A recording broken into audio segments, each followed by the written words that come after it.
Now, the Aussie cricket team, of course, is still basking in the glow of its Ashes victory. One of the keys to its success this summer was the fact that Australia had a fit and then unchanged side for the entire series. One of those who had a hand in that is Team Dr. Peter Brukner, and it's great to talk to him. He joins us from Melbourne. Peter, thank you so much for your time, as always.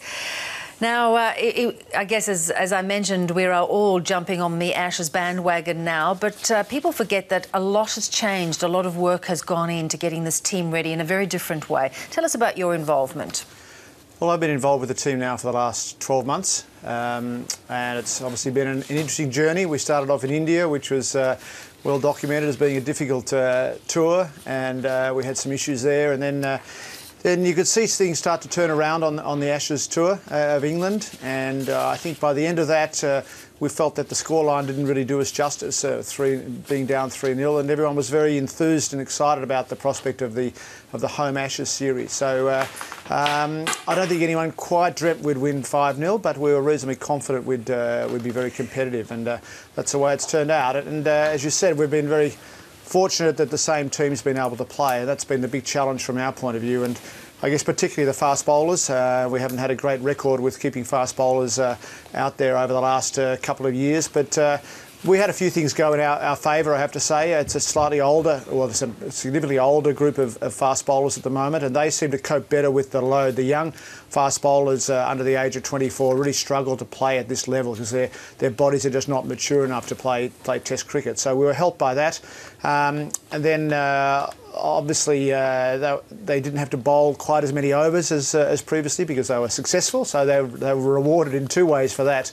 So they were all able to play consecutive tests, which we were anticipating they may not be able to, but so those two factors played a significant role.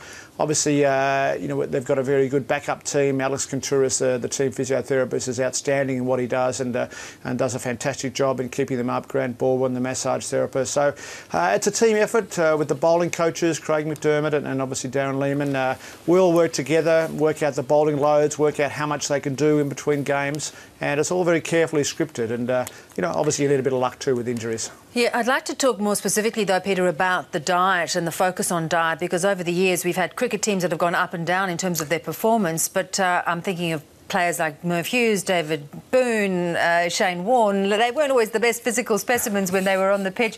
Apologies to all three of those gentlemen, but diet has been a big factor in your approach as well. Well, look, I think diet's a very individual thing, and the team members are on a variety of different diets. You know, we've got Peter Siddle, who's a vegan, and some of the guys, you know, maintain a fairly high carbohydrate intake. There's certainly a group of players over the last 12 months or so who've embraced a low-carb, high-fat diet with very good results.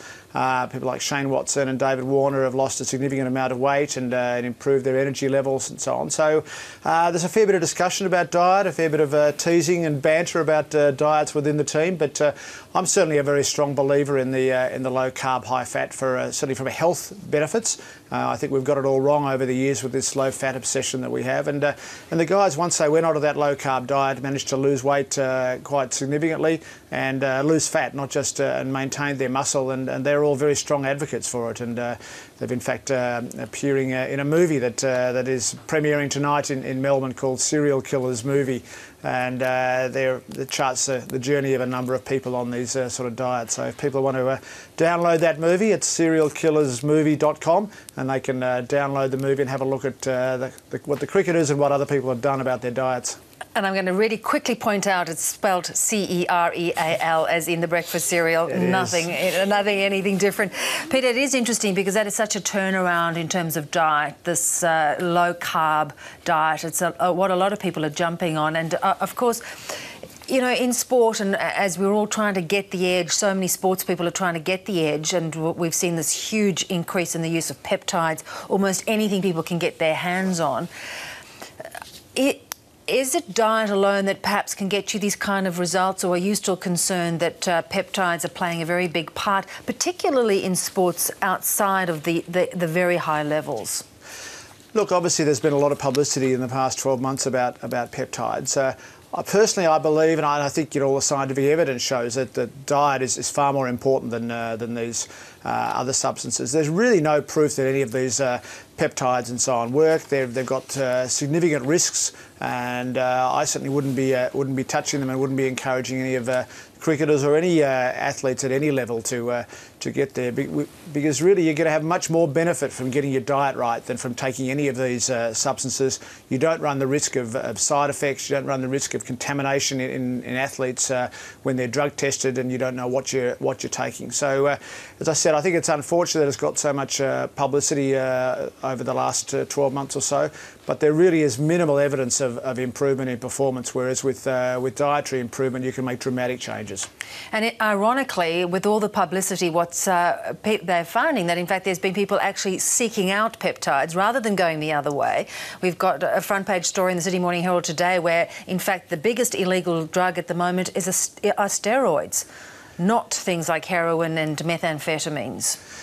Yes, I mean, everyone talks about elite sport and steroids and peptides, where it's a much bigger problem in gymnasiums and with young people who are seeking to improve the look of their bodies and so on. And I don't think that's sport related at all. It's more body image related, and I think we've got a significant problem in that area, and people don't realise that there are other ways to probably a bit tougher. I mean, everyone's very attracted to the idea of taking a tablet or taking injections to sort of get ripped and so on, but you just have a look at David Warner, who went from being sort of slightly overweight to being a really ripped sort of body, and that was, I can assure you, there was no peptides or steroids involved there. It was just purely dietary changes and a lot of hard training. So you can get the same effect without having to take the risks, which are significant, of these various peptides and anabolic steroids. And also then, of course, know what you're doing rather than the unintended consequences, which so much of the stuff is untested. Well, it's scary what you can buy off the internet and without any knowledge and without any understanding of potential side effects and cross reactions between different substances and so on. I mean, as a doctor, I think it scares the medical profession enormously what people buy, without any knowledge at all, just because it's available on the internet and someone says, oh, it helped me. Dr. Peter Brukner, as always, very insightful. Thank you, and well done on your great work with the team. Oh, well, played a very small role, but it's been a great ride, and hopefully it'll continue over the next few months.